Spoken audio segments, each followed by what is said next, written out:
మా అమ్మ పొద్దు పొద్దున లేపి పెండేసుకురమ్మన్నది మామ. ఈ వేసుకురా అని అంటే మళ్ళీ సుప్రభాతం పెడుతుంది, ఇంట్లో పని చేయవేం చేయవు, ఈ పెండ ఒకటన్నా వేసుకురావచ్చు కదా అంటది. అవన్నీ ఎందుకు అని చెప్పి లేచినామమ్మ. మనకు ముఖం కడుక్కునే అలవాటు ఎట్టలేదు ఇంత పొద్దున, అట్లా అని చెప్పి బండిని తుడిచేస్తున్నాము. ఇంకా బకెట్ వేసుకొని పెండకు బయలుదేరిన. ఇక మొదలెడదామా? పెండ కోసం ప్రయాణం. ఇంత పొద్దు పొద్దున కాయలు వణుకుతున్నాయి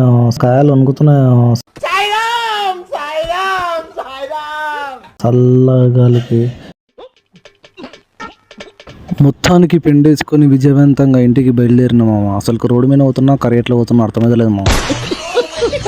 ఇంటికి వచ్చి పడుకున్నాం అనుకున్నాం మామ, వర్షం వచ్చి స్నానం చేయాల్సి వచ్చింది. అయ్యింది ఏదో అయింది కానీ ఫాలో కొట్టి సబ్స్క్రైబ్ చేయండి మామ. కొబ్బరి బోనాలు తెంపిస్తా నేను అందం అనుకున్నా కానీ మా నాయన తెలిస్తే నాకు కొత్త చెక్కేస్తాడు మామ.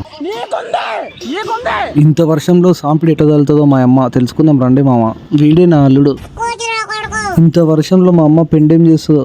అమ్మ అనవసరంగా పెండేసుకురామన్నావే, వర్షం పోతుంది. ఇంత వర్షంలో మా అమ్మ సాంపిడి ఎందుకు తగులుతుందో తెలుసుకోవాలంటే పార్ట్ 1 కామెంట్ చేయండి. మీరు చేయకపోయినా నేను వీడియో అప్లోడ్ చేస్తాను, ఎందుకంటే అది వీడియో నేను రికార్డ్ చేసిన ఆల్రెడీ. ఈ వీడియో ఇంత నేను తెంగేస్తాను.